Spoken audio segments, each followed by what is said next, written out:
자, 세 번째 시간 이어서 할게요. 이제 우리가 이제 아까 여기 이 부분이 우리가 이 부분은 지금 압축이 돼가고 있는 부분이잖아요. 압축. 그럼 압축을 해가지고 여기서 이제 폭발 열량을 받아가지고 외부에서의 Q를 받아서 이 부분이 이제 폭발적으로 올라가는 부분이잖아요. 그러니까 우리가 이 부분에 따라서 종류가 달라지는데 이제 이 일을 할 때 우리가 이제 등적 또는 이제 정적 이렇게 하거든요. 정적 연소. 그 다음에 두 번째가 정압 연소. 연소를 한다. 이렇게 하는데 이 정적 연소라 하는 거는 우리가 지금 이 부분에 있는 거는 지금 뭐가 똑같아요? 다 부위가 똑같죠? 그러니까 부위가 똑같은 상태에서 이게 위로 지금 올라가지 않습니까? 위로 올라가죠? 그러면 이거는 지금 이만큼의 P1이 있으면 이만큼의 P2가 올라갔다는 거죠. 그쵸? 그러면 등적 용소라는 거는 뭔 말이에요? 등적, 부피는 똑같으나 압력은 어떻게 되는 거예요? 압력은 올라간 상태를 말하고 있겠죠? 근데 여러분이 이 그래프를 좀 이해하기 전에 이 그래프에서 어떤 게 있냐면 이 그래프에서 여기 있는 이 모양, 자 여기 있는 이렇게 생긴 모양, 잘 안 보이나? 이 모양, 그 다음에 이 모양 이렇게 있다면 이게 T1, T2, T3라고 하면 온도는 T1이 높을까요? T3가 높을까요? T3가 더 높은 거를 의미하는 거예요. T3가. 그 말은 뭔 말이냐면 얘가 지금 여기가 있는 게 T1이라면 여기 있는 T2가 더 높죠? 온도가. 그러니까 이 그래프를 해석할 때 얘가 더 높네? 이 말은 얘가 지금 열량을 어딘가 받아왔네? 이 뜻이잖아요. 그러니까 같은 운동을 얘는 이렇게 운동을 하고 있음에도 불구하고 아래로 치지만 내려올 때는 위에서 그래프가 내려오잖아요. 그 말은 열량을 머금고 내려온다는 뜻이잖아요. 이해되셨나요? 그러니까 이게 차이가 크다는 건 뭔 말이에요? 그만큼 열량이 뭐였던? 컸다는 거야? 적었다는 거야? 컸다는 거지. 그걸 같이 이해할 수 있어야 한다고. 그러면 이 부피가 큰 만큼 얘는 더 많은 힘을 받고 피스톤 일을 하고 있겠네. 이런 느낌 받으세요? 그러니까 우리가 IHP의 지시마력을 구할 때 저기 안에 있는 내용을 본단 말이에요. 그러면 이 내용이 면적이 두꺼울수록 여기 있는 면적이 두꺼울수록 더 많은 열량과 더 많은 힘을 받았다. 이거 아니겠습니까?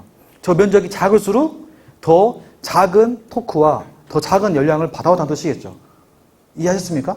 그래서 이 그래프를 이해할 때 등적 연소를 하는 거는 그 전에 우리가 여기 있는 이 온도도 지금 이렇게 올라가더라. 그러면 다 돌아와서 보십시다.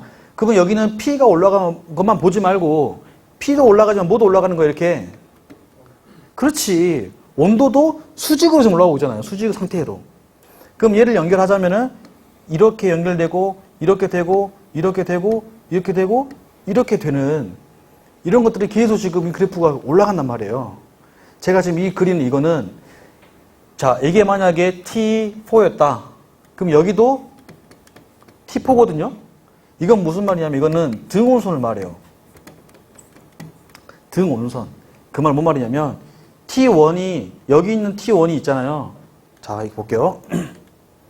여기가 T1이 있잖아요. 그럼 여기도 T1이잖아요. 그러면 얘하고 이 점하고 이 점은 온도가 뭐라는 거예요? 달라요? 같아요? 응? 창수형. 같아요? 달라요? 같죠. 이걸 이해하면 된다고. 여기가 T2면 이 점하고 뭐다고 온도가 똑같다고. 얘는 올라가 있지만 똑같다고. 왜? 뭐가 달라졌으니까? 뭐가 달라졌어? 이 두 개 차이가 뭐예요? 그렇지. 얘가 다르잖아요. 얘 입장에서는 부피가 커지고 압력 내려가고 부피 작아지고 압력 올라가고 그러니까 결국 온도는 똑같다는 거예요. 그러니까 이 점에 있는 모든 점들은 다 온도가 T1으로 똑같다는 거고 이 점에 있는 모든 온도들은 다 T2로 똑같다는 거고 이 위에 있는 점들은 합은 다 T3로 똑같다는 거야. 이게 등온선이야. 그러면 여기도 보면은 여기 있는 모양조차도 얘는 지금 이렇게 굽곡졌지만 이렇게 따지면은 뭘 할 수 있는 거예요? 이렇게 만들면 얘도 등온선이라는 게 있을 거 아닙니까? 등온선. 그러면 등온이라는 거는 온도는 똑같은데 뭐가 달라졌다? 예, 뭐야? PV가 달라진 상태.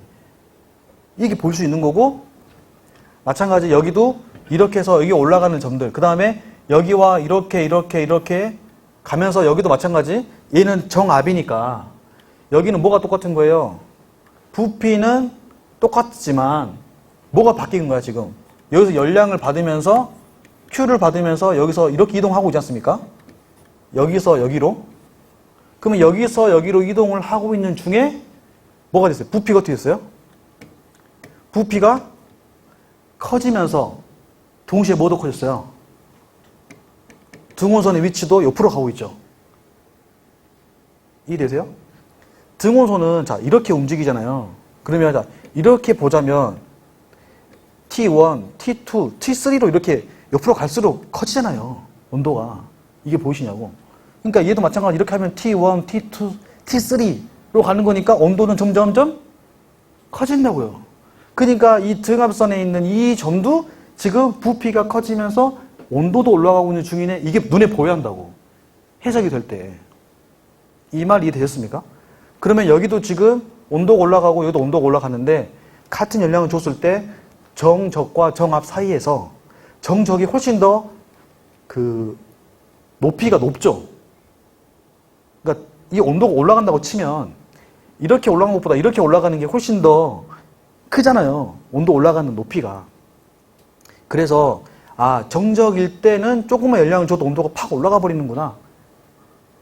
정압대일 때는 부피가 넓어진데 이를 쓰면서 온도가 올라가는데 이를 쓰는구나. 열량을 줬을 때. 이렇게 이해되세요? 그러니까 이게 보면 결국은 뭐야. 그러면은 P하고 V하고 T하고 셋이 뭔가 관계가 있겠구나라는 느낌 드세요? 지들끼리 뭔가 관계가 있겠구나. 이렇게 하다 보니까 여기 안에 연소가스가 이렇게 움직이다 보니까 이렇게 막 발견됐어. 그러니까 이거를 이 세 가지의 형태를 우리가 어떠한 공식에 의해서 만들어졌는데 그게 기체 방정식이에요. 기체 방정식. 그래서 이게 자 T는 만들어진 게 뭐냐 다 지우고 그래서 우리가 PV는 nRT라는 기체 공식이 나오게 되는 겁니다. 그러면 우리가 이 온도라고 하는 거는 자 PV하고 관계가 있는 거였죠. 그러니까 T는 일정 하나, 이 둘이는 바꿔갈 수 있다. 이게 아까 말한 등온선의 의미란 말이에요. 이게 그렇잖아요. T는 다 같은데 뭐가 달라지는 거예요? 이 지들끼리 달라지지 않습니까? 이렇게 그러면은 온도는 똑같은데 자 온도는 똑같은데 P가 올라갔어요. 그러면 얘는 어떻게 되겠어요? 낮아지겠죠. 그러면 자 부피는 얘하고 무슨 관계예요? 무슨 관계? 비례 관계, 반비례 관계. 그렇지. 반비례 관계구나. 이걸 발견한 사람이 보일이에요.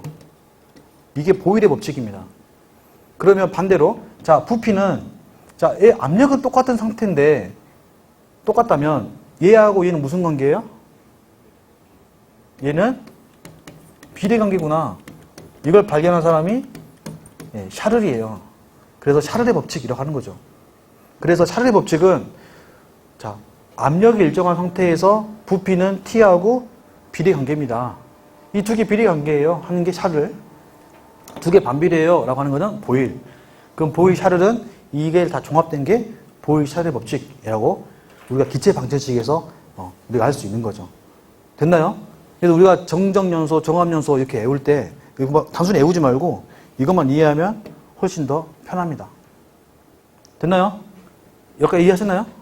자, 그래서 여기는 지금 이제 막 그냥 한 건데 우리는 크게 정적과 정압이 있다 했습니다. 그럼 정적은 부피가 일정한 상태에서 뭐를 주는 거다? 열량을 공급하는 거다. 정압은 압력이 일정한 상태에서 정압을 주는데 이 입장에서는 압력은 일정하나 부피 커지고 온도도 커지게 있구나. 이게 눈에 보이는 거고 이거는 압력도 올라가고 T도 올라가는구나. 원 일정하고 부피는 일정한 상태에서. 이게 이제 정적. 근데 이런 기관들은 보통 우리가 가솔린 기관에서 쓰는 거고 여기는 디젤 기관에서 우리가 쓰고 있는 겁니다. 오케이. 그래서 디젤 기관은 정적, 그 다음에 디젤 기관은 정압, 얘는 정적. 이 두 개를 같이 쓰는 거, 이 두 개를 다 같이 쓰는 것 보고 우리가 사바테 사이클이라고 부릅니다. 정적, 정압, 연소. 이렇게 이루어져 있죠. 자, 우리가 열량이라고 하는 거는, 자, 추가적으로, 우리가 열이라고 하는 거는 어떻게 이루어져 있냐면, 자, 열량은 이렇게 이루어져 있거든요. 이거는 여러분 꼭 알고 계셔야 돼요. 기본 상식이에요. 열이라고 하는 거는 무조건 안에 있는 내부 에너지와 그 다음에 외부 에너지로 이루어져 있습니다. 무조건. 그러니까 열량을 공급했다고 하면은 그 열은 내부 에너지로 쓰든지 외부 에너지 쓰든지 쓰는 거예요. 우리가 밥을 먹었어요. 밥을 먹으면 우리 체온을 36.5도 유지하기 위해서 이 에너지가 써지죠. 그러니까 우리 체온을 유지하기 위해 쓰잖아요. 온도 계속 올리려고. 그래서 우리가 온도가 저체온증 걸리면 어떻게 죽잖아요. 이해되세요? 그러니까 우리가 밥을 먹었다는 건 에너지를 먹었다는 거잖아요. 그러면 몸도 마찬가지야. 에너지를 먹으면은 그 에너지가 대부분 우리 온도 유지하는데 당연히 쓰일 거고, 플러스 우리가 활동하는데 쓰지 않겠습니까? 일하는데. 이게 무슨 에너지? 외부 에너지가 되는 거예요. 그럼 기계도 똑같아. 기계도 안에 있는 내부 에너지를 말할 때에는 무조건 T를 말하는 게 내부 에너지예요. 그래서 우리가 여기다 공급을 했다는 거는 T로 에너지가 갈 수 있고, 때로는 외부 에너지라고 하는 거는 PV라 해가지고 압력과 이제 아까 부피, 압력과 부피 이 관계에 의해서 특히 얘가 부피가 커졌으면 부피가 커졌으면 피스톤이 일을 한 거죠. 엔진 입장에서 얘가 생각해 보세요. 부피는 늘어나지 않고 안에 압력만 세진다. 그럼 전부 다 안에 온도가 올라왔다는 뜻이죠. 그러면 피스톤이 움직이지 않았어. 가만히 있어. 그러면 이 피스톤이 일을 한 겁니까? 가만히 있으니까 샤프트가 가만히 있을 거 아니에요. 그럼 프로펠러 돌아 안 돌아? 안 돌잖아요. 안 돌잖아. 회전을 안 하잖아. 이건 일을 했다 안 했다? 일을 안 했다 하는 거야. 그래서 우리가 기본 일을 했다라고 하는 개념은 뭐가 있어야 한다? 반드시 팽창. 네. 팽창이 있어야 일을 했다. 팽창을 해야 돌 거 아닙니까? 회전을. 그래서 일의 개념은 반드시 움직이는 거리가 있어야 한다라고 하는 거예요. 거리가 있어야 한다. 오케이? 그래서 일을 했다라는 개념은 얘인데, 이게 지금 외부 에너지란 말이에요. 외부 에너지. 얘가 열량이고, 그러면 자, 우리가 만약에 지금 저기 있는 정작, 아까 해서 정적이라고 하면은 정적은 뭐예요? 얘가 일정한 거죠? 얘가 일정한 상태였다. 근데 얘가 들어온 거죠. 열량이 들어온 거잖아요. 그럼 열량이 들어왔는데 얘가 일정하면은 뭐가 올라가는 거예요? 얘가 올라가고 얘도 올라간다 할 수 있겠죠. 이해되셨죠? 자, 두 번째는 만약에 정압이다 하면은 얘가 일정한 상태면은 얘도 올라가고 얘도 같이 올라가겠구나. 이 생각해야 돼요. 오케이? 그래서 이거는 정압 상태는 이렇게 되는구나. 이게 되는 거죠. 그 다음 생각을 해보세요.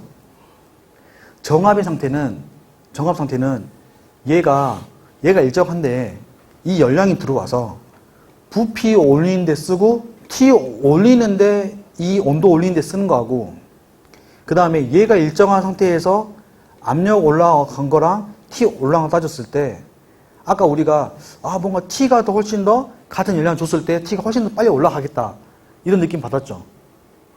정적이 아까 이렇게 올라가는 온도의 가파랐잖아요. 여긴 옆으로 이동하고 얘는 이 수직으로 올라가지 않습니까? 그러면은 그 이유도 생각해 보세요. 여기도 자, 수직으로 올라가는 이 형태라는 거는 정적인데, 정적인 상태에서는 급하게 올라갔잖아요. 그 말은 얘가 일정한 상태에서 사실 압력이 올라간 것도 올라간 거지만 위에다 훨씬 더 많은 에너지를 쓰고 있다는 거잖아요. 그러니까 정적이 갖고 있는 특징을 여러분 이해하란 말이에요. 그 다음에 정압은 얘가 일정한 상태니까, 얘가 일정한 상태로 올라갈 때에는 얘도 쓰긴 쓰는데 얘가 조금 더 커. 일하는 데 쓰는 에너지가 더 커. 그러니까 내부 에너지를 올리기보다는 왜? 그만큼 부피가 커짐으로써 이 전체 커진 넓이에 온도를 올리려니까 온도가 빨리 올라가겠습니까? 아니죠. 정적, 똑같은 최적 안에서 이 안에 온도가 올라간 것보다 지금 강의시 커졌습니까? 강의실이 커지면 그만큼 열량을 줬을 때 더 안에 데우기가 더 시간 오래 걸릴 거 아니겠어요. 이게 커졌으니까. 얘는 일정하지만 얘가 커졌기 때문에 얘가 올리기가 그렇게 쉽지 않다는 거죠. 공간이 커졌으니까. 정압 사이클. 이해되시죠? 그래서 우리가 정압 사이클 같은 경우에는 그만큼 뭐예요? 얘가 너무 쉽게 올라가 버리면은 엔진이 온도가 너무 올라가 버리니까 쓸 수 있어요? 없어요? 녹아버리겠죠? 근데 정압 사이클은 그나마 부피가 얼른 팽창해주면서 동시에 온도를 올려주는 거니까 조금 덜하지 않습니까? 이해되세요? 열기관이라고 하는 거는 너무 뜨거우면 사용하지 못하잖아요. 온도가 너무 높으면 안 되잖아요. 그러니까 디젤기관 같은 경우에는 디젤기관 같은 경우에는 폭발 온도가 높아요. 가솔린보다. 그러니까 이 가솔린이라는 하는 거는 일단 제일 큰 차이는 연료의 차이예요. 이 두 개 연료의 차이가 가장 큰 거는 온도의 차이예요. 우리는 지금 열기관을 배운 거지 않습니까? 그럼 열기관은 열이 가지고 있는 에너지를 가지고 돌리자는 거 아닙니까? 그러면 그만큼 낼 수 있는 열이 뭐가 더 많은데 라고 했을 때 디젤유가 훨씬 더 많은 열량을 가지고 있어요. 그럼 얘가 훨씬 더 많은 큰 T를 얘가 낼 수 있겠죠? 큰 T를. 그 얘는 작은 T란 말이에요. 근데 큰 T를 아까 정적처럼 해버리면 어떻게 되겠어요? 그대로 다 온도 올라가는 거니 그대로 수직으로 올라가겠죠, 이렇게. 그러면 엔진이 버텨내겠습니까? 못 버티는 거예요. 그러니까 차라리 부피 커지면서 계속 열량 공급해주는 정압 사이클을 쓰는 게 엔진 입장에서 훨씬 더 큰 힘과 또 오래 쓸 수 있는 거죠. 이해하셨나요? 현진아 이해되니? 그러니까 이걸 깨달으면 재밌어요. 그래서 정압 사이클에는 디젤을 쓰는 게 당연한 거죠, 사실은. 부피가 커진 만큼, 이 부피 커진 만큼 온도 채워야 되니까 훨씬 더 많은 열을 줄 수 있겠죠. 훨씬 더 많은 열을. 근데 정적용은 우리가 부피가 똑같은 상태에서 압력과 온도가 올라가니까 너무 쉽게 올라가 버리니까 큰 열량은 줄 수 없다는 거예요. 그러니까 작은 T인 가솔린 엔진으로. 대신 장점은 뭐예요? 작으니까 정숙하겠죠. 정숙. 그러니까 용도에 맞게 쓰는 거예요. 용도에 맞게. 우리가 SUV 같이 큰 차들은 뭘 써야 돼요? 디젤을 써야 연비도 좋고 힘이 좋으니까 세게 나갈 것이고. 아니 우리 오토바이나 작은 소형차나 그다음에 경차들 이건 큰 힘 필요 없지 않습니까? 충분히 가솔린 가지고도 움직이는데 문제가 없으니까 이런 엔진들은 가솔린 엔진을 쓰는 거고 그러니까 용도에 맞게 쓰는 거죠. 근데 우리는 선박에서는 큰 힘이 필요하니까 디젤을 쓰겠죠. 그래서 디젤을 쓰고 당연히 이제 이 두 개를 이제 합해서 사바테 사이클 해서 정적, 정압. 그러니까 순서는 정적이 먼저고 두 번째가 정압이 돼야 되겠죠. 이게 되는 거. 자, 그 다음에 보면 이제 아래에 이렇게 내려온 거지 않습니까? 이렇게. 그러면 이 상태는 아까 배웠듯이 여기는 P하고 V 간의 둘 간의 관계잖아요. 여기는 다시 말하면 내려가니까 P는 내려가면서 얘는 올라간 상태고 여기로 압축된 상태는 P는 올라가고 V는 내려가는 이런 지금 이런 느낌이잖아요. 소연아, 그렇지? 그러면 자 아까 우리가 여기서 배웠는데 다시 Q는 U 플러스 W라고 했습니다. 그럼 여기서 이제 단열에 대해 배워볼게요. 단열. 그럼 단열을 이해할 때는 단열 과정이라고 하는 거는 열의 출입이 있다 없다? 없다라는 거야. 그러면 나 열 줬어 안 줬어? 열 안 줬어 이 뜻이에요. 나 외부적인 열 주지 않았어 이 뜻이야. 열 출입 없어. 그러면 T하고 아까 있었던 P하고 V 상태에서 여기는 외부 에너지라고 그랬죠. 그 외부 에너지를 아까 갖고 있는 의미는 V, 이 팽창 정도로 했잖아요. 팽창 정도. 그러면 생각해 보세요. 얘는 그대로인데 얘가 만약에 부피가 늘어났다. 그 말은 뭔 말이에요? 압력은 떨어져야 얘가 출입이 없는 거잖아요. 또 반대로 얘가 부피가 줄어들었다 하면 압력은 올라갔다. 그러니까 지들끼리의 관계를 두 개를 보는 거죠, 이렇게. Q는 똑같은데. 이해되신가요? 그러니까 기체 방정식이 열의 출입은 없는데 부피에 따라서 압력이 차이가 있더라. 이게 단열 과정이란 말이에요. 그러면 단열 과정의 그래프가 어떻게 생긴 게 정상이냐? 이거죠. 이렇게 생긴 게 맞죠. 이렇게. 그러니까 이 부분은 열의 출입이 있다 없다? 없다. 그러니까 단열의 느낌은 이렇게 생긴 게 맞죠. 그러니까 여기는 지금 여기서부터 Q1이나 예를 들면 여기가 Q2라는 지점이 있었을 때 Q1과 Q2의 차이가 있어 없어? 없다는 거예요. 없고 그냥 무슨 관계? P하고 V의 관계가 있는 거잖아요. 그러니까 이걸 보고 우리가 이거 보자마자 뭐예요? 단열인가? 이렇게 보는 거잖아 바로. 단열 상태네 이렇게 보면 되잖아요. 근데 아까 배웠듯 등온 상태도 배웠지 않습니까? 등온. 그러니까 등온하고 단열하고 생긴 게 조금 비슷하게 생겼어요. 헷갈릴 수 있어. 그러니까 우리가 무슨 사이클 배울 때 우리가 사실 단열의 과정은 있을 수가 없잖아요. 열의 출입이. 왜냐하면 피스톤이 폭발을 빵 하면서 내려가는 이 순간, 팽창하는 이 순간만큼 열 손실이 없겠습니까? 있겠죠. 폭발 땅 하면서도 외부에 있는 냉각수에 의해서 열 뺏길 것이고 하지 않겠습니까? 그러니까 이상적인 사이클이라고 하는 거죠, 그냥. 단열이 붙는 순간. 있을 수가 없으니까. 그래서 단열 사이클. 그럼 등온 사이클이라는 거는 그냥 우리가 온도가 똑같은, 그러니까 등온 변화라고 하는 거는 온도가 똑같은 상태에서 PV를 보는 거고, 단열은 이 둘 간의 열량의 출입형 상태에서 PV를 보니까 이 둘 다 PV니까 이 모양이 둘 다 약간 비슷하게 생긴다 이거예요. 그래서 여러분이 사이클을 볼 때에는 여기가 등온일 수도 있고 등온 압축, 등온 팽창일 수도 있고 아니면 단열일 수도 있어요. 여기는. 이해되셨죠? 그래서 우리가 배우는 이제 정적 사이클, 정압 사이클, 사바텍 사이클은 무조건 다 단열로 통일했어요. 그래서 단열 압축, 단열 팽창입니다. 알았죠? 그럼 여기만 달라지겠죠? 그러면 이제 우리가 이제 발열, 여기 이제 열량을 내보낼 때, 배기 과정에서 열량을 할 때에는 우리는 통일되게 여기를 정적 발열, 또는 정적 방열, 열량을 배출시킨다 해서 정적 발열이 되는 거죠. 여기는 단열 압축, 여기는 단열 팽창. 그러면 우리가 정적 사이클이라고 하면은 정적 발열, 단열 압축, 정적 연소, 그 다음에 단열 팽창이 될 것이고, 정압 사이클은 단열 압축, 그 다음에 정압 연소, 그 다음에 단열 팽창, 정적 발열 이렇게 생기게 먹겠죠. 사바티는 하나, 둘, 셋, 넷, 5개가 이루어져 있을 것이고요. 그러니까 무조건 뭐든지 단열, 2개의 단열 과정과, 그렇죠?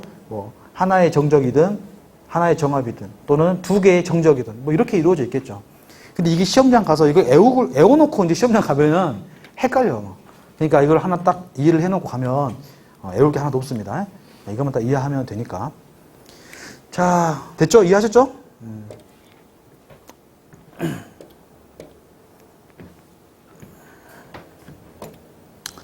자, 이 말 하려고 여기까지 왔고요. 이렇게 해서 지금 이렇게 있습니다. 자, 그럼 2개 차이가 있다는 거죠? 그럼 2개 차이 있다는 거는 이게 뭐예요, 결국은?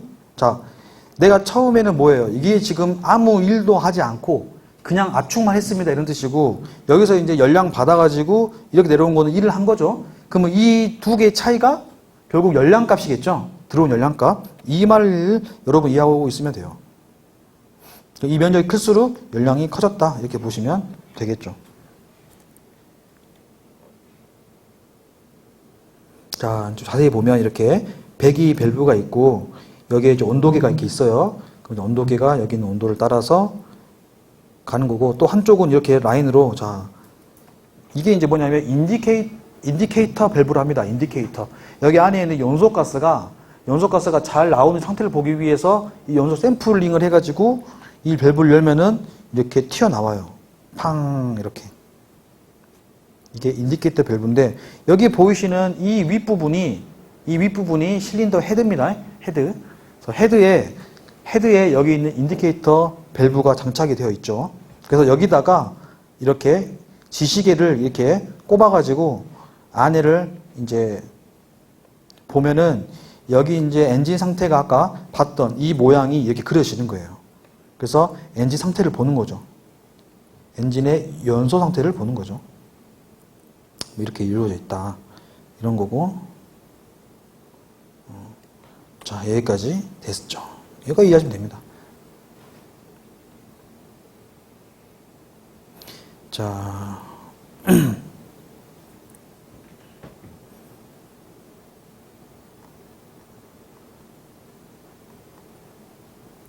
자, 이어서 이제 해볼게요. 자, 엔진 보면 제일 바닥에 있는 부분을 우리가 기관 베드라고 부르고, 그 다음에 아까 여기 있는 이제 크랭크, 그 다음에 플라이휠 위치가 있는 곳이 여기입니다. 그 다음 중간에 있는 부분을 우리가 플레인 박스라고 부르고 가장 위에 있는 부분을 우리가 실린더 프레임, 자켓 부분이라고 합니다. 자, 이제 이 아래에 이제 베드 플레이트가 깔려 있으면 그 위에 엔진의 기초 역할을 하는 부분이 이제 이 부분이고 그 아래, 이 아래 이제 우리가 윤활유 같은 거는 다 여기에 챔버 안에 다 섞여 있습니다. 크랭크 샤프트를, 자, 역할은 피스톤의 왕복 운동을 축 회전 운동으로 바꾸는 역할을 한다. 보시면 되고, 그 다음에 크랭크 샤프트를 탑재하고, 그 위에 지금 베어링 캡이라는 게 있죠. 예, 베어링 캡을 위에 꼽아가지고 고정을 시키고 있습니다. 자, 그러면 우리가 지금 여기서 지금 아까 그 두 번째 봤던 영상은 이행정 사이클이고, 지금 여기는 이제 아까 사행정에서 이제 이런 거는 작은 엔진들을 소형 기관에 쓰는 그냥 트렁크형 피스톤 기관이에요. 트렁크형. 자, 그러면 이 트렁크형 피스톤은 어떻게 되는데, 피스톤이 있고, 이 피스톤 안에 보면 뭐가 있어요? 여기 안에 홈이 있다고 그랬죠? 링 홈이 있고, 그러면 링 홈과 링 홈 사이에 있는 이 부분을 링 랜드라고 했어요. 랜드라고 합니다. 링 랜드라고 하고, 이 사이에 이제 피스톤 링이 꼽아지겠죠? 링 꼽고, 그다음에 피스톤 핀이 꼽아지는데, 여기 부분도 이제 고정하는 방식이 몇 가지가 있겠죠? 예, 공식에 따라서 뭐 고정식, 반고정식, 뭐 부동식 이렇게 세 가지로 나눠지게 돼요. 그 다음에 연조봉이 있고, 그 다음에 여기 아까 평형추가 여기가 아니고, 예, 여기 있는 이 부분이 평형추입니다. 이 부분이 평형추고, 여기가 이제 운동 부분, 크랭크추. 그 다음에 여기 보면, 여기가 이제 이 자체가 뭐냐면, 이 자체가 크랭크 암이라고 해요, 암. 크랭크 암. 그러면 암은 한 개에 이게 두 개씩 있지 않습니까? 암. 그럼 암과 암 사이가 공간이 있고, 이 사이가 암과 암 사이에 뭔가 있겠죠, 연결해주는 게. 이것 보고 우리가 크랭크 핀이라고 불러요. 크랭크 핀. 그럼 암과 암 사이에 연결해주는 게 크랭크 핀이고, 이 크랭크 핀과 그 다음에 얘하고 이 사이가 이제 지금 뭐 예를 들면 1번 피스톤, 2번, 3번일 때 예를 들면 2번과 3번 사이가 또 연결돼야 하는 부분이 있지 않습니까? 그거를 우리가 크랭크 전원이라고 해요. 그러니까 크랭크 핀은 실제 얘가 지금 이 왕복 운동하고 있는 연조봉, 그러니까 연결봉, 커넥팅 로드하고 연결되는 거는 크랭크 핀이고요. 그 다음에 각 기통하고 연결되어 있는 이 부분을 우리가 저널이라고 합니다. 암 돼 있네. 자, 그러면 크랭크 저널을 감싸고 있는 이 베어링, 이걸 우리가 메인 베어링이라고 합니다. 그러니까 메인 베어링은 이 크랭크 저널을 감싸고 있는 이 부분을 우리가 베어링, 그 메인 베어링이라고 하는 거고, 크랭크 핀을 감싸고 있는 거는 크랭크 핀 베어링이라고 해요. 두 개가 달라요. 두 개가 달라. 그래서 있고, 플라이 휠이 있다. 그래서 우리가 이제 뭐 크랭크 축이라고 하면은, 딱 크랭크 축의 뭐 3대 요소라고 하면은, 아까 크랭크 암, 그 다음에 크랭크 핀, 크랭크 저널, 이 세 가지인데, 이거 플러스 여기는 무게축, 카운터 웨이터, 밸런스 웨이터, 이렇게 여러 가지로 부르게요. 밸런스 웨이트, 카운트 웨이터, 무게축, 균형축. 예, 하나 가지고 여러 가지 명칭이 있죠. 그러니까 이렇게 쓸 수 있다.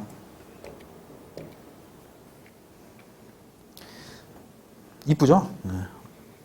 멋있게 생겼죠? 자, 그 다음 터닝 기어라 해가지고 아까 우리가 배웠던 게 이게 뭐예요? 그렇죠. 플라이휠이죠. 그럼 플라이휠이 여기에 꼽아져가지고 이제 우리가 그 크랭크 쪽을 돌리잖아요. 근데 엔진이 정지해 있는 상태에서 내가 시동하기 전에 우리 엔진 상태가 괜찮은가? 라고 보고 싶을 때 터닝을 한단 말이에요. 터닝. 근데 터닝의 목적이 뭐냐면, 터닝을 한다는 말은 뭐 말이냐면 이렇게 돌린다는 거잖아요. 돌린다. 그러면 내가 엔진을 어떻게 하겠다? 천천히 돌리겠다. 천천히 돌려보겠다. 이게 터닝한다는 뜻이에요. 그럼 터닝을 하기 위해서는 어떻게 하냐? 여기 있는 플라이 휠을 돌린다 보면 돼요. 그럼 플라이 휠을 천천히 돌리면은 피스톤이 왕복 운동 천천히 하겠죠. 그러면 이 플라이 휠을 어떻게 돌릴 것인가? 작은 엔진 같은 경우에는 사람의 힘으로 해요. 그 봉 끼워가지고 있잖아요. 이렇게 봉 끼워서 이렇게. 저도 옛날 생각납니다. 시기사 때부터 해갖고 이렇게 많이 이렇게 하고 터닝해라 하면 터닝하고. 근데 이제 터닝 왜 하는지도 모르고 막 할 때도 있죠. 막 터닝바 꼽아놓고 가버리고 막 이렇게 할 때도 있고. 근데 이 터닝 하는 거는 우리가 이제 큰 엔진 같은 건 사람이 못 하니까 이렇게 터닝 기어라는 게 있어요. 터닝 기어가 있는데 이 터닝 기어는 플라이휠에 꼽아가지고 터닝을 해주는데 이 목적은 우리가 엔진 상태가 처음에 돌렸을 때 안에 혹시나 냉각수가 옷이 깨졌거나 라이너가 깨졌거나 이랬을 때 확인하기 위해서 하는 것도 있고 그 다음에 천천히 에어 그러니까 윤활유 바르고 천천히 우리가 라이너하고 피스톤 사이가 이렇게 마찰을 하잖아요. 그러니까 여기다가 전체 막을 형성해 주려고 천천히 이렇게 해주는 목적도 있어요. 근데 우리가 이제 막을 형성해 줄 때 윤활유가 한 45도, 한 47도 정도의 온도를 가지고 있거든요. 운전할 때는 한 54도 정도 맞춰놓고. 그럼 그 50도 정도면은 지금 따끈따끈 하잖아요.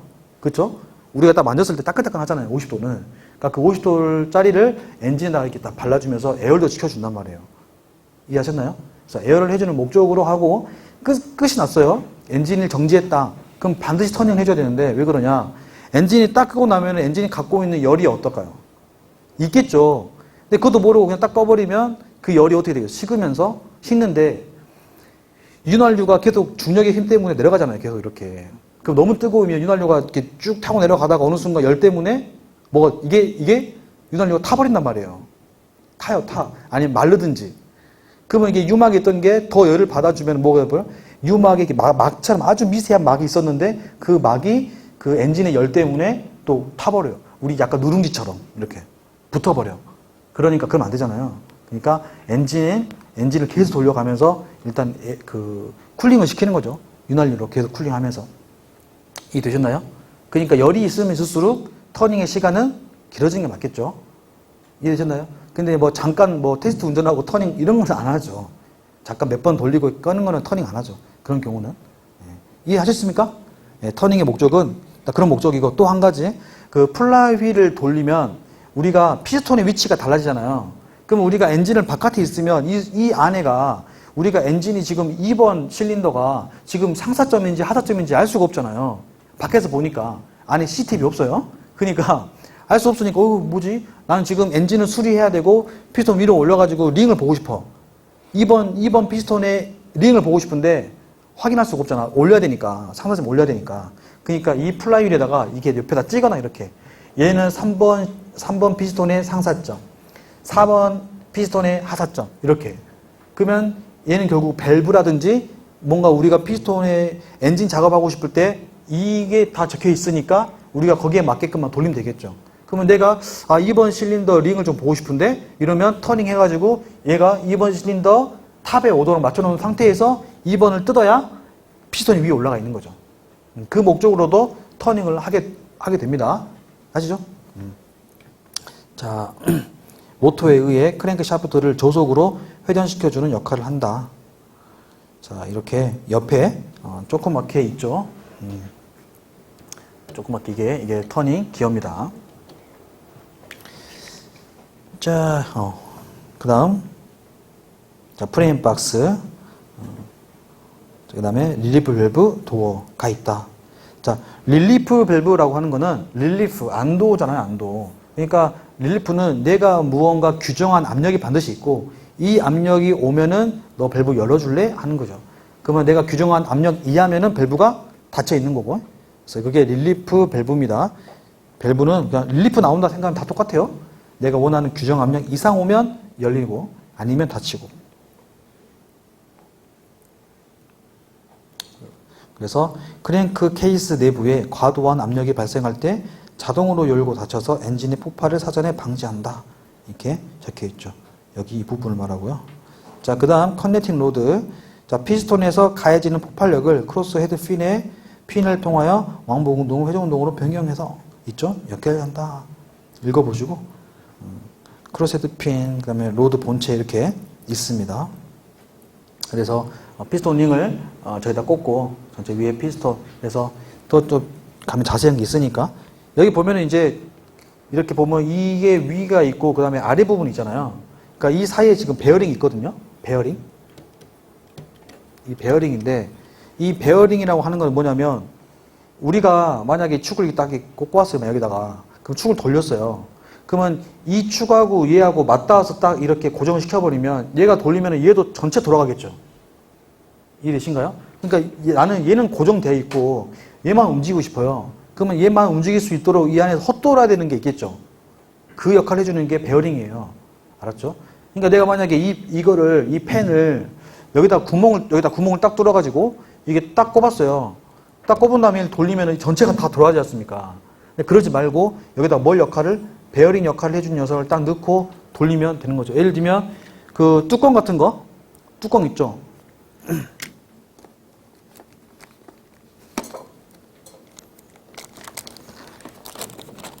여기 보면 여기 지금 뚜껑 있지 않습니까? 뚜껑을 딱 빼가지고 이게 베어링란 말이에요. 그럼 베어링 여기다 딱 설치를 딱 해. 그럼 베어링 놓고 여기다가 딱 축을 꼽으면 딱 꼽았지 않습니까? 그럼 얘를 돌리면 얘는 지금 이 바깥쪽에 고정되어 있죠. 베어링의 바깥 부분은 여기하고 연결되지 않습니까? 그러면 이 상태에서 얘만 이렇게 돌지 않습니까? 이렇게. 그러면 얘만 축만 돌 수 있겠죠. 얘는 가만히 있고. 그러니까 그 두 개를 연결해 주는 게 베어링의 역할입니다. 알겠죠? 그러니까 이 베어링 역할이니까 이 베어링 여러 가지가 있어요. 그러니까 여기에 들어가는 거는 크랭크 핀 베어링이 여기 안에 들어가게 된다.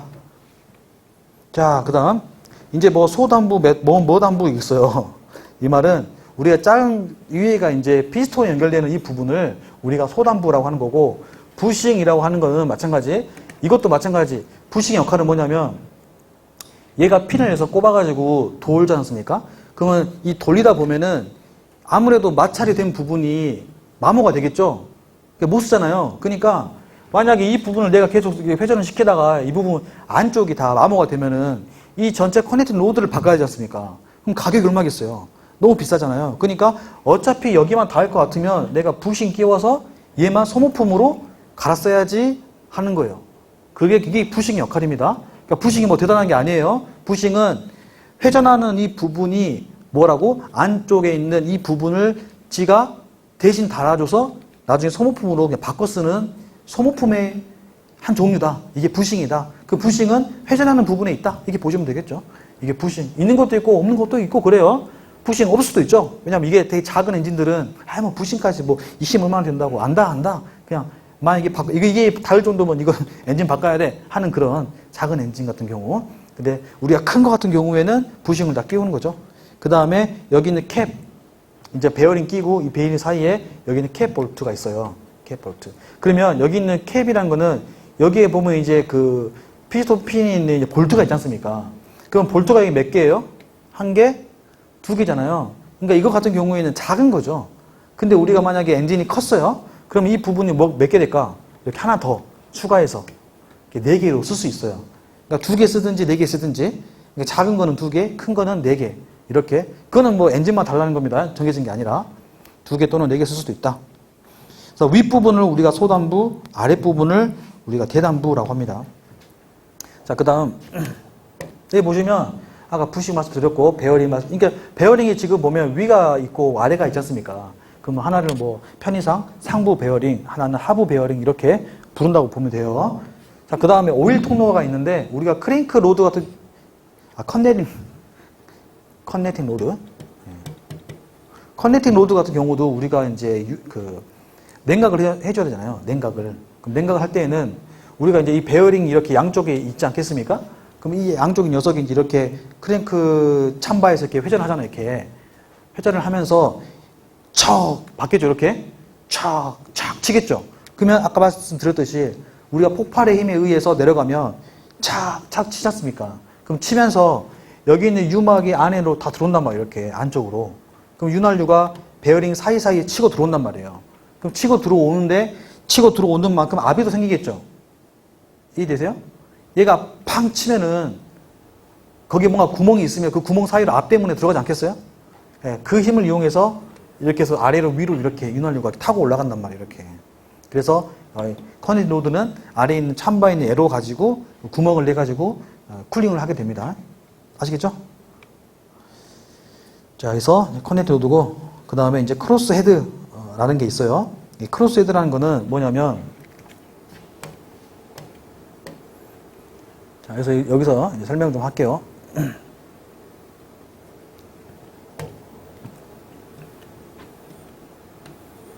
우리가 아까 처음 배웠던 거는 이렇게 있고, 이렇게 있지 않습니까? 이게 아까 피스톤, 커넥팅 로드, 크랭크 축이에요. 이게 우리가 작은 엔진들은 뭘 쓴다? 트렁크형 피스톤 기관이라 합니다. 이거는 작은 엔진들 같은 경우에 썼었어요. 근데 그러다가 엔진이 대형화되면서 커지면서 더 큰 마력을 내고 싶은데 그러려면은 엔진이 커져야 되는데 아무래도 행정의 길이가 커져야 되겠죠. 그러니까 엔진이 커져야 되니까 이렇게 엔진이 커지면서 이렇게 됐단 말이에요. 그만큼 더 많이 압축을 하고 힘을 줘야 되니까.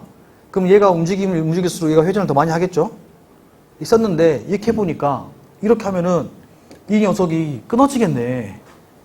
이게 큰일 나겠다. 끊어지겠다. 이게 좋은 거 아닌 것 같은데? 라는 생각이 들게 되는 거죠. 그래서 어떻게 했냐. 여기다가, 야, 하나 딱 중간에 하나 뭘 달아가지고, 여기는 왕복 운동을 하고 있잖아. 얘는 회전 운동을 하면 안 될까? 이렇게 생각을 한 거예요. 아, 그럼 되겠다. 그러면 얘를 우리가 뭐로 하자? 크로스 헤드라는 거를 설치를 하자가 된 거죠. 그러면 당연히 크로스 헤드는 대형 기관에 쓴다는 거죠. 그러니까 기본적으로 이게 나오는 원리가 그냥 엔진이 커져가면서 대형 선박이 쓸 엔진에 연구를 하다가 나온 게 그냥 크로스 헤드입니다. 이해하셨죠? 그러면 로드가 여기는 전에 하나 있었는데 여기는 두 개가 생겼겠죠? 그러면 커넥팅 로드는 우리가 기본적으로 저기 크랭크 축에 연결되는 것 보고 우리가 커넥팅 로드 했으니까 여기도 커넥팅 로드라고 하자. 그럼 여기 뭐라 할까? 새로운 게 나왔으니까 이름 정하자. 야, 여기는 피스톤에 있으니까 피스톤 로드라고 하자. 이렇게 이름을 붙인 거죠. 그래서 피스톤 로드는 위에 있고 그 다음에 커넥팅 로드는 아래에 있습니다. 이거를 만약에 시험에 바꿔내면 아니에요. 예, 미치 생각하시고 그러면 크로스헤드가 있다 했습니다. 그러면 우리가 여기서 바뀌면서 어떤 게 바뀌어졌냐. 우리가 제가 여기 피스톤 링이 있다고 그랬잖아요. 피스톤 링이 이렇게 있는데 피스톤 링은 종류는 두 가지가 있어요. 하나는 압축 링이라는 게 있고 아래에는 오일 링이라는 게 있어요. 오일 링. 자, 보세요. 우리가 윤활유가 얘 같은 경우에는 어디 있냐면 여기 아래에 다 있단 말이에요. 이렇게 윤활유가. 이렇게. 그럼 얘가 치면서 윤활유가 이렇게 툭툭툭 치면서 또 안에 있는 오일 펌프를 갖고 오일 펌프가 위에서 치고 이렇게 하면서 여기를 지금 된단 말이에요. 그런데 여기 있는 이제 오일링이 있음으로써 아래에 있는 오일이 위로 못 가도록 막아주는 오일링이 하나 있어야 될 것이고 그 다음에 위에 있는 배기가스가 여기 사이로 넘어오지 않도록 막아줘야 하는 링이 하나 있어야 하지 않겠습니까? 이해되셨나요? 그게 압축링이 위에 있고 오일링이 아래에 있단 말이에요.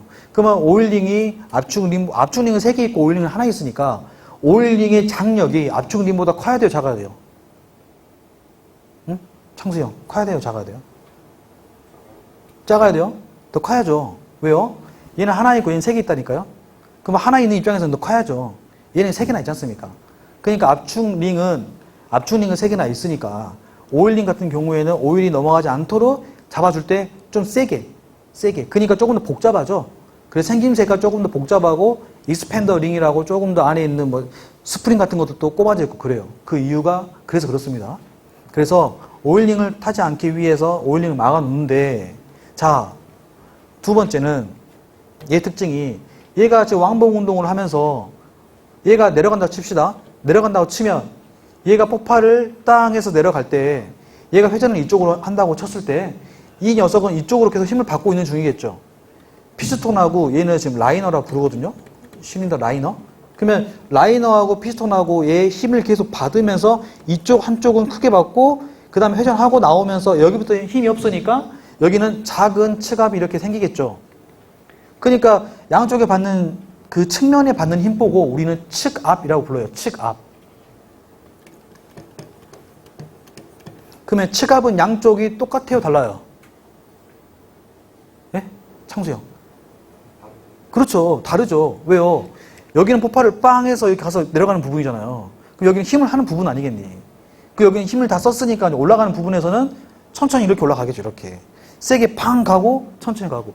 그러니까 한쪽으로 이렇게 당연히 측압은 한쪽만 주니까 마모도 약간 한쪽이 좀 더 세질 수밖에 없지 않습니까? 이해되셨나요? 그러면 자 보세요. 피스톤이 움직일 때 아래에서 회전을 이렇게 하잖아요. 이렇게. 그럼 이렇게 하면 우리가 동서남북이 있듯이 당연히 한쪽만 좀 더 크겠죠. 어떻게 균일하게 이렇게 마모가 되겠어요? 이해되셨나요? 그러니까 엔진이 회전하는 이쪽 방향의 이쪽 사이드가 마모가 되고 사실 이쪽 사이드는 잘 안 되죠. 그게 정상이죠. 그래서 우리가 이 선박에 움직이면 선박이 이렇게 여기가 선수 반향이고 여기가 선미 반향이면 우리가 피스톤이 자 이렇게 엔진이 이렇게 있었을 때 얘가 이렇게 회전해야 되니까 이쪽도 이렇게 회전을 하지 않겠습니까? 이렇게. 그러면 포트 스타보드로 이쪽 방향으로 이렇게 그 마모가 되겠죠? 선수하고 선미 반영 이렇게 움직이는 게 아닐까요? 선박은. 그러니까 회전할 때 이렇게 회전을 하니까 이쪽이 아무래도 전진 반향이 이쪽이 많이 마모가 되겠죠? 이해되셨나요? 네. 그랬고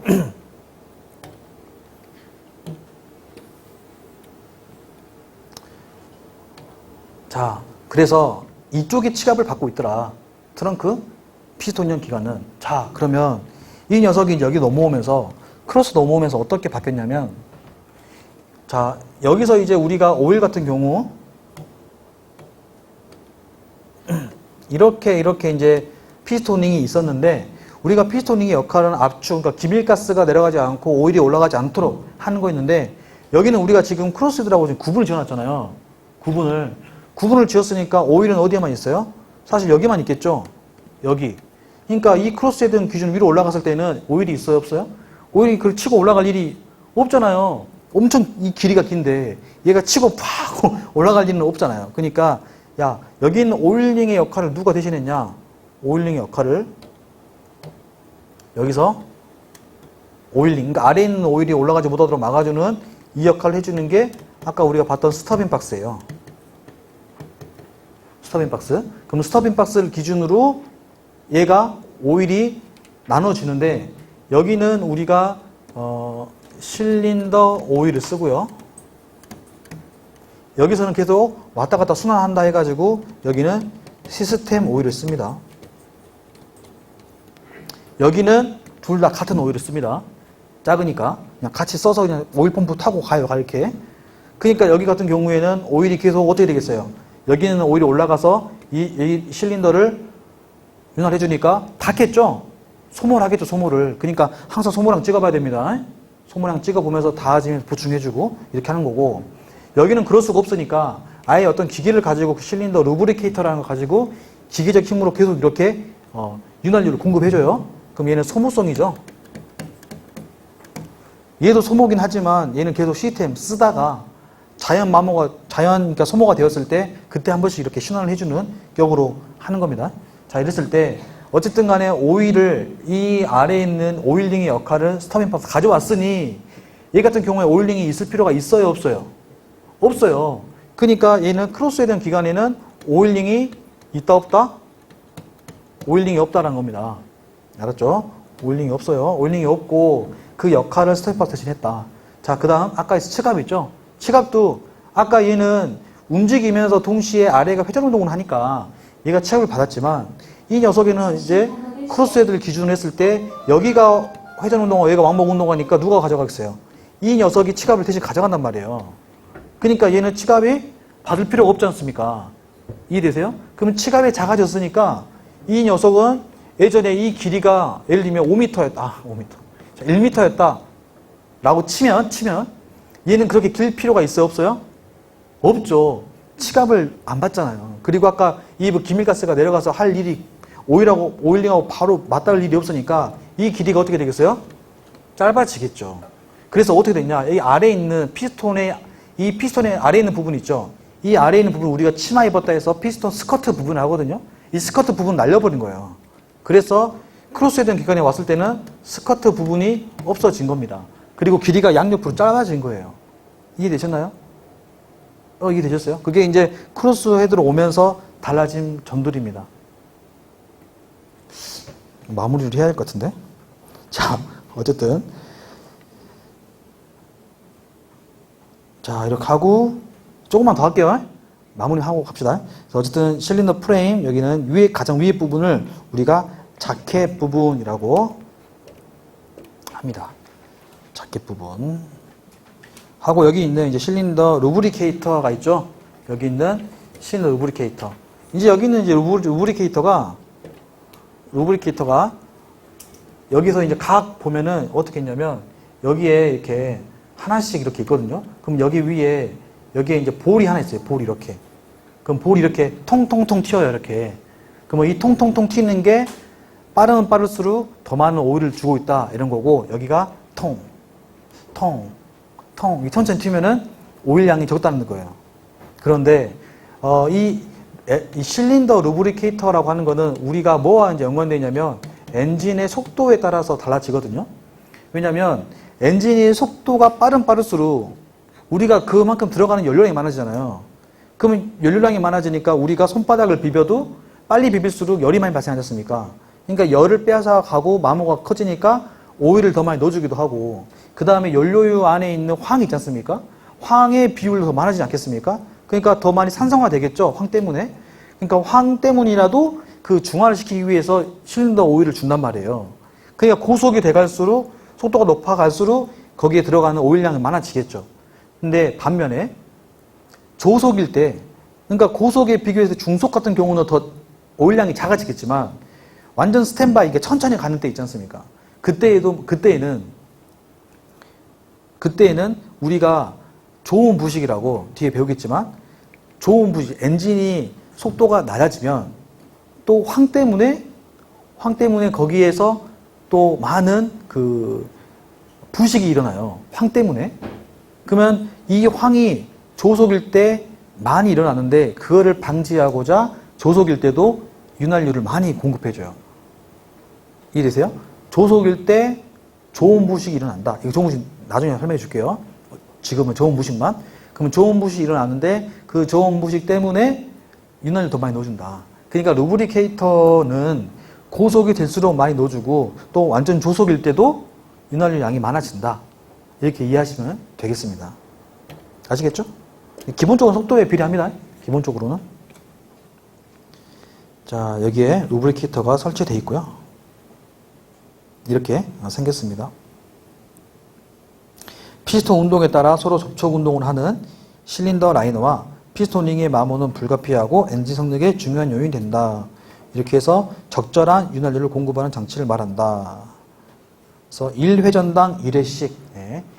한 번 회전할 때마다 한 번씩, 그 다음에 피스톤의 무슨 행정시? 무슨 행정? 상승 행정이겠죠? 왜요? 피스톤이 하강 행정일 때는 뭐예요? 이미 폭발할 때잖아요. 폭발해서 하고 있는데 그때 윤활유 넣어주면 같이 타버리겠죠? 타버리잖아요. 그러니까 올라올 때, 이제 폭발 안 하고 올라올 때 윤활유를 딱 넣어줘야 그때 이제 윤활유가 막을 타고 가겠죠. 상승 행정이라는 거. 그래서 이 non-return 밸브를 통해서 강제 주입시킨다는 거. 이게 루브리케이터입니다. 자, 퓨얼 펌프. 퓨얼 펌프는 우리가 연료를 넣어주는 펌프를 말하죠. 연료를 넣어주는 펌프를 말하는데 우리가 이제 펌프, 밸브 그 계통도 있어요. 그 계통도 뒤에 가서 이제 공부를 할 거고, 이렇게 퓨얼 펌프가 있다. 그러면 여기 아래에 있는 퓨얼 펌프는 여기 있는 퓨얼 캠에 의해서, 아까 캠 배웠잖아요. 캠에 의해서 이렇게 펌프가 주입이 된다. 이렇게 보시면 되겠습니다. 자, 실린더 라이너. 자, 피스톤의 왕복 운동을 안내하는 역할을 한다. 원통형 형상이고 상부에 실린더 오일 공급을 위한 홀이 있고 하부에는 에어 공급을 위한 소기공이 있다. 직접 연료가 연소하는 장소로 냉각이 중요하고 냉각수 라이너 상부에 쿨링 자켓을 거쳐 실린더 카바로 있다 했는데, 이제 이 라이너 같은 경우는 우리가 이 피스톤하고 이렇게 이제 피스톤이 이렇게 움직이고 있을 때 우리가 이 자체가 본체라면은 이걸 통째로 바꾸면 아깝잖아요. 그러니까 이게 또 소모품이에요. 라이너를 안에 있어가지고 얘가 이 사이가 많이 맞닿으면 도저히 못 쓰겠으면 라이너만 바꿔 쓰는 거죠. 근데 엔진이 일체형 같은 작은 엔진 같은 경우는 통째로 바꾸는데 대형 엔진 같은 경우는 라이너를 둬가지고 저 피스톤과 맞닿는 부분, 그 라이너가 있고, 저 냉각은 외부에서 우리가 이제 냉각수를 가지고 이 외부적으로 이렇게 냉각수가 바깥에 흐르게 됩니다. 오케이? 그래서 라이너가 이렇게 있고, 그 라이너의 이제 하부에 이렇게, 얘 같은 경우 지금 뒤집어져 있는 모양인데요. 얘를 다시 거꾸로 있으면 아까 구멍 있지 않습니까? 이 구멍이 무슨 공? 소기공이라고 하는 거. 그래서 라이너의 종류는 이 세 가지가 있는데요. 여기 보시면은 일체형 실린더는 아예 이제 엔진이 작은 경우, 그러니까 피스톤이 그냥 여기에 바로 있는 거죠. 예, 바로 피스톤이 있으니까, 그래서 왔다 갔다 하다가 얘가 마모되면 통째로 바꾸는 형태가 되는 거고, 그 다음에 라이너의 습식이라는 거는 지금 이 빨간색 부분이 라이너예요. 그럼 빨간색 부분만 우리가 지금 여기 있는 냉각수하고 라이너가 맞닿아 있지 않습니까? 그 여기는 지금 냉각수 실이라는 거는 오일이 물이 나가지 못하도록 막아주는 실이 있고, 그 다음에 이 상태에서 물하고 라이너하고 아예 직접적으로 맞닿는 이 부분, 그래서 빨간색 부분이 라이너를 말하는 거고, 여기도 마찬가지 여기가 빨간색이 라이너예요. 그러면 빨간색이 라이너면 냉각수가 아까 여기 같은 경우에 바로 맞닿았는데, 여기 같은 경우에는 뭐예요? 한 번 더 엔진 블럭 만나고 나서 그 냉각수가 있는 거잖아요. 그러니까 얘는 물을 만날 일이 있어요, 없어요? 없으니까 건식이라고 하는 거예요. 아셨나요? 건식. 자, 그러면 우리 열의 이동은 세 가지로 말할 수 있는데, 하나는 전도, 대류, 복사라고 했는데 간단해요. 우리가 이 엔진에서 열을 이렇게 이동할 때는, 열 이동할 때에는 전도라고 하는 거는 고체 내에서의 이 열의 이동을 말합니다. 그러니까 지금 얘하고 얘 사이는 뭐가 되는 거예요? 전도가 되는 거지 않습니까? 전도. 그러니까 건식 라이너에서는 우선 전도가 일어난다. 이런 맞는 말이 되겠죠. 이해되셨나요? 그 다음에 여기 일체형 실린더도 일단 열이 처음에 받아가지고 라이너가 이렇게 여기 어디에요? 여기. 이 부분. 이 쇳덩어리. 쇳덩어리 자체가 뭐예요? 고체잖아요. 고체를 통과해서 지금 냉각수를 가는 거니까 우선 전도가 되고 있는 중이죠. 전도 이해하셨어요? 전도는 고체끼리의 열의 이동입니다. 고체 내부에서. 그러면 대류는 뭐냐? 대류는 액체나 기체 내에서의 이동을 말하는 거예요. 액체나 기체 내에서. 그러면 우리가 뭐 쉽게 말하면 밀도차에 의해서 대류가 일어난다. 뭐 이렇게 보는데 그 말도 마찬가지야. 액체나 기체 내부에서 열이 이용되니까 뜨거운 녀석은 위로, 차가운 녀석은 아래로 가듯이 이 액체와 기체니까, 자 보세요. 그러면 얘는 전도가 된 다음에 그 다음에 어디로 가는 거예요? 냉각수가 액체니까 이제 액체 내에서 열 교환이 이루어지고 있겠죠. 그러면 전도, 그 다음에 대류 이렇게 가고 있는 거죠. 이해되세요? 그러니까 이것도 마찬가지. 얘는 바로 전도, 그 다음에 대류.